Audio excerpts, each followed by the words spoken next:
Добре дојде во студио за Тамара Чаусидис, синдикална лидерка на новинарите, и Насер Селмани, првиот човек на ЗНМ на Сдруженијето на новинарите Македонија, председател.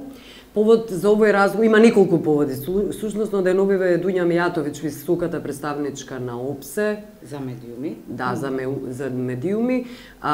Тамара Чаусидис, вие се сретнавте со неа. Кои беа пораките, кои вие ги пративте, тоа веќе ние го објавивме. Алармантната состојба на медиумите, законската сфера и така натаму. Но ме интересира кои беа пораките која таа вас ви ги испрати.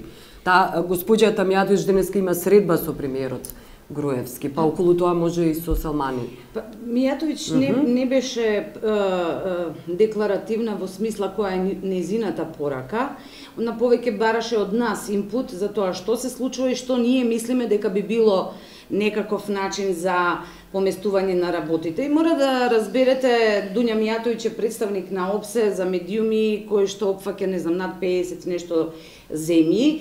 Нејзиниот поглед на случувањата тука е генерален, не е онаков каков што ние го имаме, а нашиот е конкретен, реален, со примери и така натаму, така што ние се обидовме во тоа кратко време што го имаме да и го презентираме она што се случува тука преку примери, преку конкретна состојба, бидејќи она што синдикатот особено инсистира е кај представниците на меѓународната заедница да престанат да ги гледаат работите формално.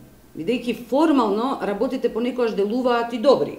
Нели, имате декриминализација, законската регулатива, имате закон, штиклирај. Меѓутоа, она што реално се случува во редакциите, каде што цензурата и автоцензурата не се појави спорадични, туку доминантен тренд, значи нешто што новинарите го препознаваат како присутно.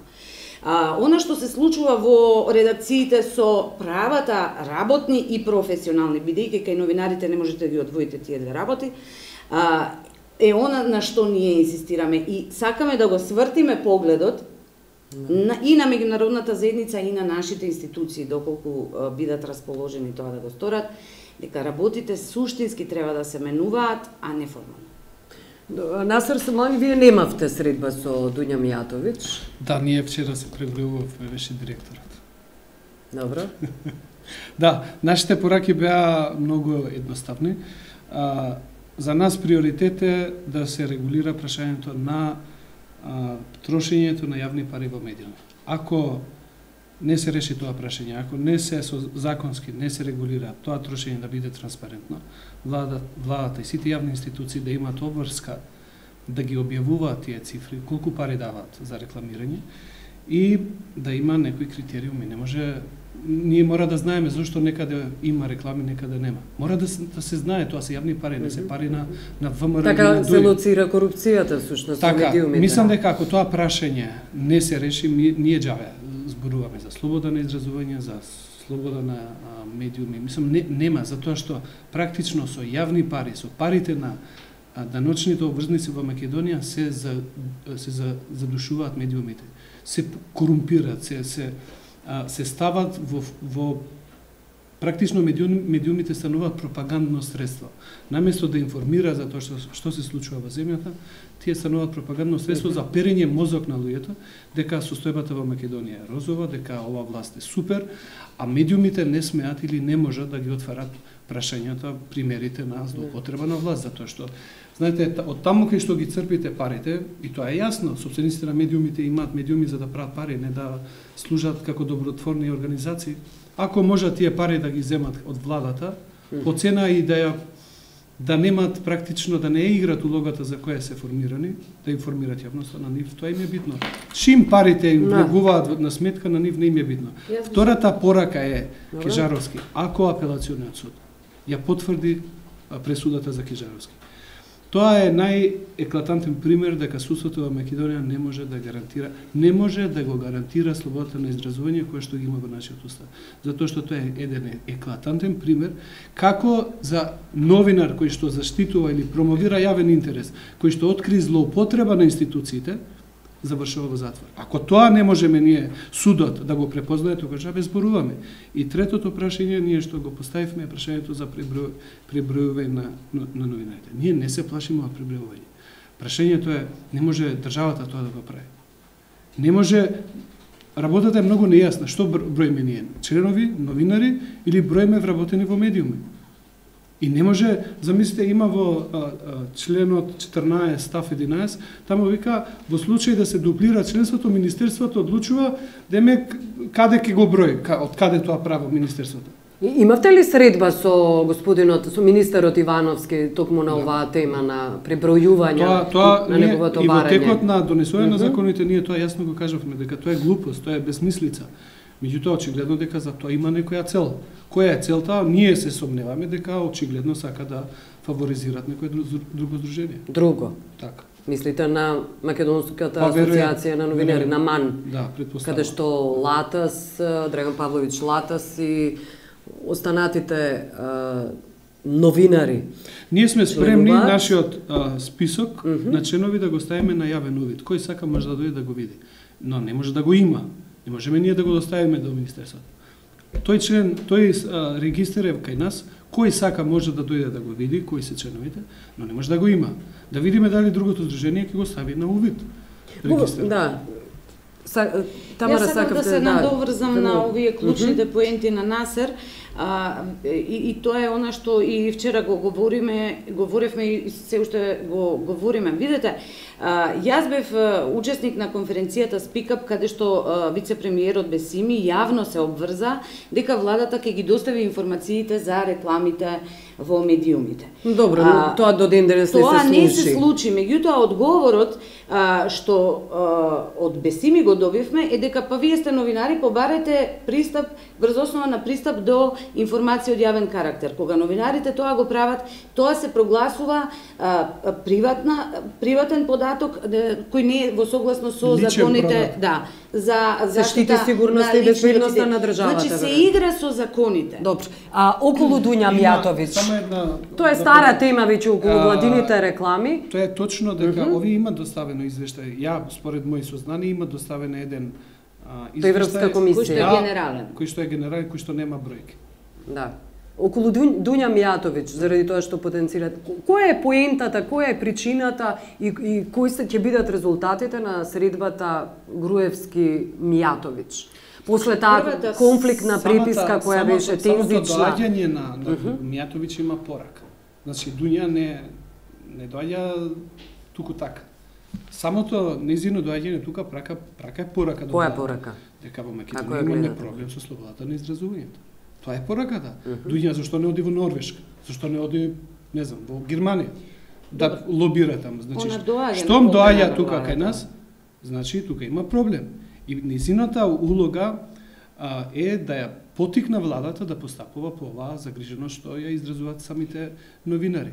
Меѓутоа, знаете, позицијата на Дуња ја некогаш ја разбирам, затоа што таа е висок представник за слобода на медиуми во ОПСЕ. Во ОПСЕ имајте во ум дека членуваат Русија, Казахстан, Украина. Земји кои што реално можат на да добро, но да говориме за Македонија, ќе се промени ли нешто? Ќе се промени ли нешто после таа средба? Можеме ли да очекуваме дека можеме да очекуваме? Мислам дека клучната поента на посетата на Дуња Мијатовиќ, барем тоа е мој впечаток, ја не можам да тврдам, е Кежаровски. И од тоа што она утре ќе го каже на таа тема, ќе видиме каква е пораката и каков е резултатот од незините разговори на пресконференцијата со владата. Тоа беше Кежаровски, беше и причината за високи тонови во таа размена на писма. Мислам дека на тема Мијатовиќ не е толку гласна, експлицитна, прецизна, недвосмислена, дека она што се случува со колегата Кежаровски е неприфатливо. И мислам дека е тоа она на што она најмногу инсистира и дека ќе инсистира во рамките на оваа посета. Што ќе биде резултатот од тоа останува да видиме. Добро, околу МАН го споменавме, МАН, Македонската асоциација на новинари, споменав дека таму Латас и останати новинари членуваат кои застанаа зад пишувањето. Првичниот текст беше објавен во Дневник, каде што голем број на новинари всушност беа обвинети за непостоечки, всушност тоа лага и манипулација, беше самиот текст за непостоечки фирми и така натаму. Иман застана практично за тој текст, но ЗНМ пак за текстот во кој беше објавен околу имотната состојба за Дневник, имотната состојба на одредени новинари, односно собствеништво на фирми. ЗНМ како да ги изедначи двете страни, барем така беа реакциите, Салмани? Знаете како Геровски тука во студиото рече и Хитлер и евреите се исти, тоа е реакцијата и на Советот за етика и на ЗНМ. Некои луѓе, ја ги слушам тие коментари, сметаат дека ние сме требале да бидеме погласни по избивањето на аферата со Ивона и со не знам. Знаете како, ја барем, тоа е мој личен впечаток, што требаше ние да кажеме, се е јасно, мислам. Тоа што ние 3 години го збориме дека владата ги корумпира медиумите, сега се откри дека не ги корумпира само медиумите, туку и поедини уредници.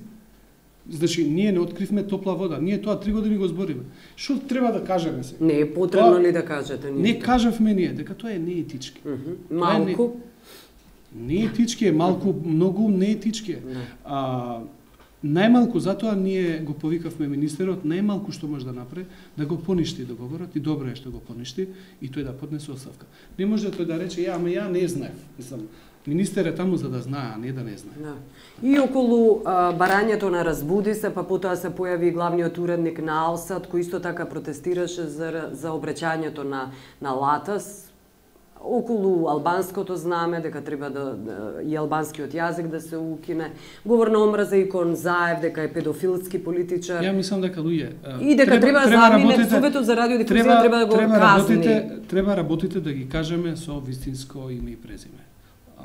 Тие луѓе кои што ти ги спомнаш, тие само пренесуваат пораки од ВМРО. Мислам, ние не сме наивни.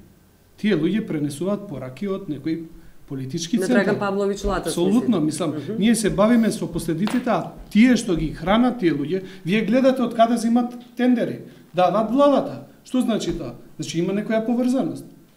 Начинот зошто тие имаат интерес такво новинарство да практикуваат. Дали ќе преземе ЗНМ нешто? Синдикатот не може да преземе, бидејќи не се бави со саморегулација, меѓутоа јас можам вака како новинар да кажам дека можеби ние како новинари генерално ја пропуштивме приликата да ја едуцираме јавноста да препознае новинар наспроти пропагандист. И тоа е сериозен проблем и тоа е работа на Сдруженијето и на новиот Совет за етика. Јас бев своевремено ангажирана на таа тема и она зашто каде се разидовме со тогашното ЗНМ беше токму тоа.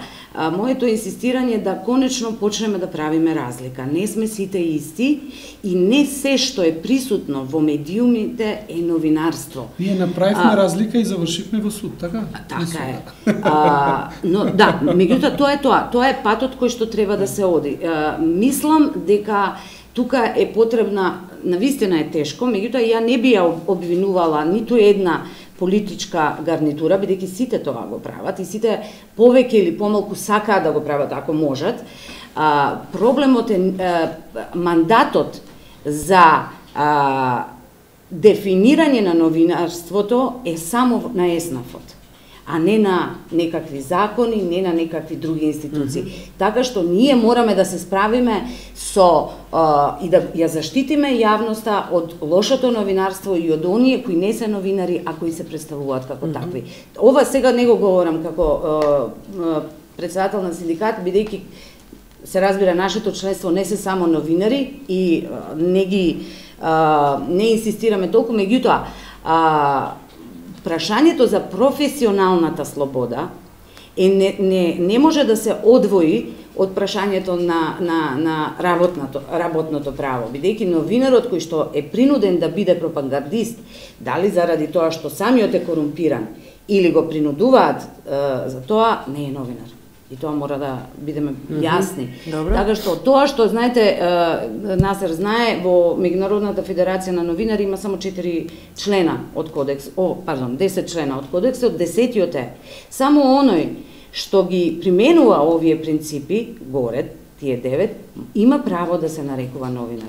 Значи, ние мораме да го вратиме достоинството, професионалното достоинство на фелата. Да. Ама, Тамара, прашањето е дека медиумите во Македонија се, како се вика, ставени во невозможна позиција, апсолутно се согласувам. Како можеш да бараш ти од новинар да извршува професијата како што бара кодексот, кога главниот уредник и уредникот бараат собственикот му е врзан со политиката и служи на политиката, кога главниот уредник се бави со бизнис. И ако се обидеш да бидеш професионален, ќе загубиш работа, па ние тоа секојдневно го сведочиме, имено. Затоа и ние, нашата теза е дека само слободен новинар кој што е сигурен во својата работа, во својата позиција, може да продуцира професионално новинарство. Во спротивно, он е дел од коруптивниот систем. Да. Зошто ние инсистираме парите? Знаете, затоа што пазарот го диктира... Кои пари ги парите, јавните пари. Да, ако не се стави ред со парите, ако нема медиумски пазар, нема ништо. Да. Знаете, со јавни пари ви ги става сите медиуми во нивна служба. Што ќе се случи околу пребројувањето на членови, ме интересира? Што ќе се случи ако излезе дека МАН има повеќе членови? Салмани вас ве обвинуваа дека зад грб со министерот Иванов, односно со целата власт, владеачка структура сте го договориле законот за медиуми. Сега ви се случува МАН. МАН е поддржан од власта. МАН вештачки произведува со присили, притисоци и уцени. Тоа се обвинувањата и критиките, така продуцираат членство. Што ќе се случи ако е поголемо членството од ЗНМ? Излегувате од Агенција за регулација. Знаете како, прво ние ќе треба да видиме, не може министерот да каже кој има повеќе, ќе треба да ги ставиме списоците на увид. И ако се списоците поголеми на МАН? Не може да видат. Затоа што ние отприлика знаеме кој е бројот на новинарите во Македонија. Сега знаете како, ако запишуваат, денеска ја тоа напред скажав, ако регистрираат од портир до директор во медиумите, како членови, тоа више е можно и можат да имат и 3000. Но обвинувањата се дека со партиска директива се прашањето е дали во овие здруженија членуваат новинари или членуваат медиумски работници. Ако тие бројат медиумски работници, тогаш не се здружение, туку се синдикат.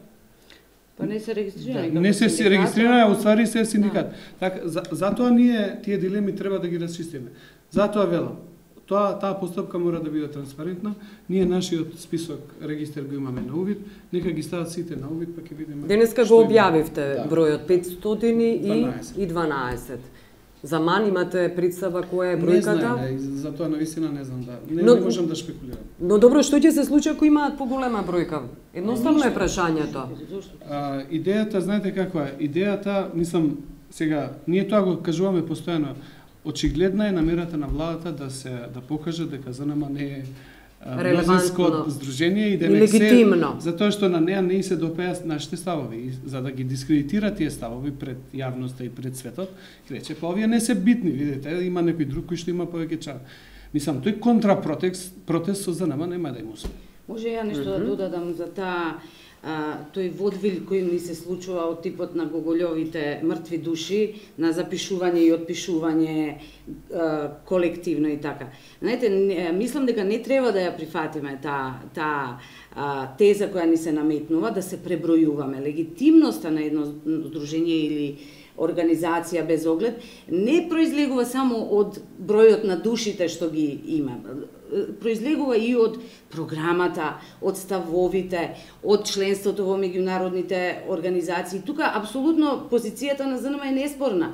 Знаете, вие можете, у крајна линија можат да седнат и да дури и измислени имиња да може би пустец да биде доведен ако е потребно. Таман работа, легитимноста на синдикатот или на здруженијето да зависи од Иво Ивановски. Нашиот легитимитет произлегува од членството и од она што го правиме, од способноста да реагираме, да ги менуваме работите. Таман работа Иво Ивановски да ни одредува дали сме легитимни или не. Јас да ви кажам искрено, особено немам амбиција тој да ме прогласи за легитимна.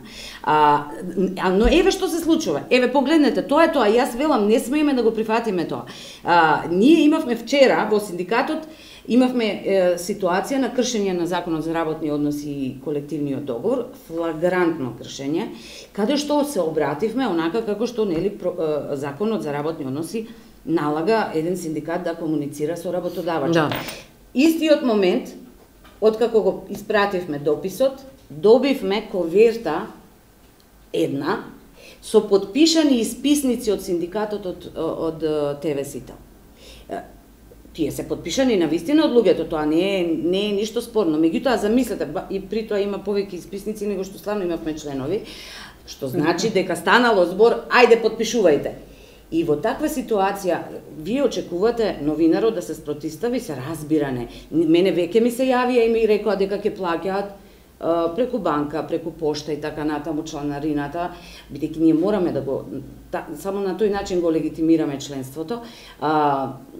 Значи станува збор за една фарса, за едно буквално лажно представување и на бројност и на легитимност. Одбиваме да ја прифатиме. Знаеш како, јас сум спремен и со квалитет и со квантитет да се надпреварувам. Ако сакат да се мерат, тука сум да се мериме. Ја мислам дека за нами има повеќе членови. Ќе му кажете ли на министерот Ивановски, онака како што кажа Чаусидис, вие не сте тој кој треба да не броите? Ние денеска на пресконференција тоа му кажа. Дека не е негова работа. Да. И тоа се крши според, тоа е кршење на уставот. Луѓето во Македонија имаат право слободно да се здружуваат. Не може и министерот Ивановски да им кажува како да се здружуваат. Тоа е противуставен член. Ние рековме, ако него поднесе иницијатива да ги измени, тие делови од законот ние ќе поднесеме пред уставот. Па да видиме уставниот суд што ќе рече. Одите до Уставен суд со власта. Чаусидис... Ние сме веќе на Уставен суд. Да. Чаусидис денеска веќе го спомена писмото, соопштението кое е пратено во врска со Сител, со уцените и заканите околу зачленување.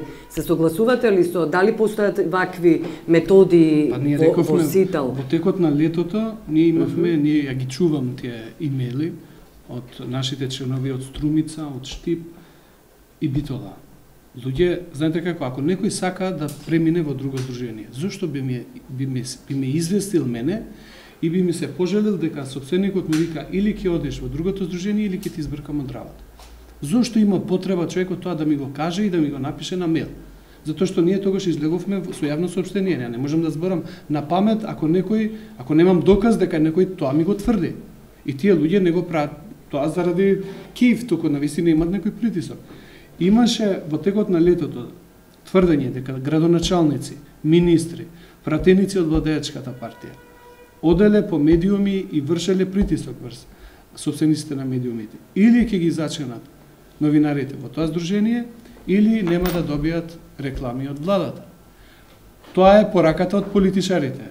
После, собствениците ги имат собрана, новинарите им имат речено, ако сакате да зимате плата, одете, зачленете се во другото здружение, затоа што ако нема реклами, нема плата. Тоа е начинот како се сака да се создаде вештачки некое здружение. Ние не сме против тоа да има ново здружение. Второ, трето, пето, не е проблем. Нека биде тоа автентично новинарско здружување. Нека тоа се направи јавно како што ние го правиме јавно. Одиме на собрание, бираме, гласаме, се гледа, некој се кандидира, некој гласа, па се знае кој кого гласа. Ова се прави како некоја тајна дружина и никој не знае како луѓето се... Знаете ли како видовте некаде како се избра луѓето? Видовте дека имаше некој собирање, собрание, никаде не видов. Зошто не сте побарале средба со премиерот Груевски токму на оваа тема? Да го информирате? Цело време му се обраќате на министерот Ивановски. Зошто не одите на повисоко ниво? А мислите дека тој не знае за тоа?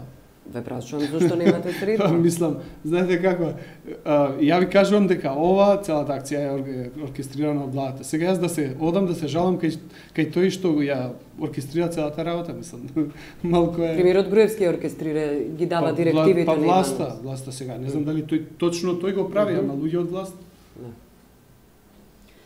Па не е лоша идеја. Не е лоша идеја и формално да се побара. Ја морам да признам дека ние не сме побарале никогаш средба со премиерот, бидејќи ние имаме ресорен министер, тоа е министерот за труд и социјала.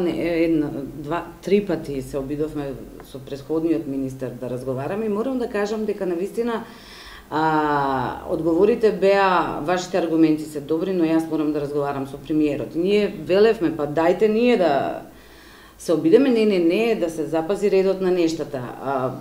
Не е лоша идеја да се побара, меѓутоа Знаете, во оваа ситуација на конфликт кој што веќе излегува надвор од контрола во смисла на ефектите што ги има и поразителни ефекти врз организациите, ние се бориме постојано со вака отпишување, запишување на членови, броење, нови закони, не се стига едноставно да седнете да разговарате. Зашто ќе разговарате освен за капитулација на трендот за гушење на новинарството во оваа земја. Зашто друго да разговараме? За се имаат закони, прописи, селективна правда. Напросто немате зашто друго освен за капитулација да разговарате. Знаете како, се додека Македонија ќе го има овој устав кој што е сега во сила, ја ќе верувам дека во Македонија може, затоа што извинете, таму пишува дека има слобода на изразување, ја постојано ќе зборам за тоа. Тогаш, ако ова власт мисли дека луксус е да имаме слобода на изразување, нека го сменат уставот, па тогаш ќе престанеме за тоа да збориме, или можеби ќе се бориме на друг начин, од кај да знам. Ма се додека имаме таков устав, вие ќе биете битката. Да, вреди да се. Не е спорно. Благодарам што бевте гости.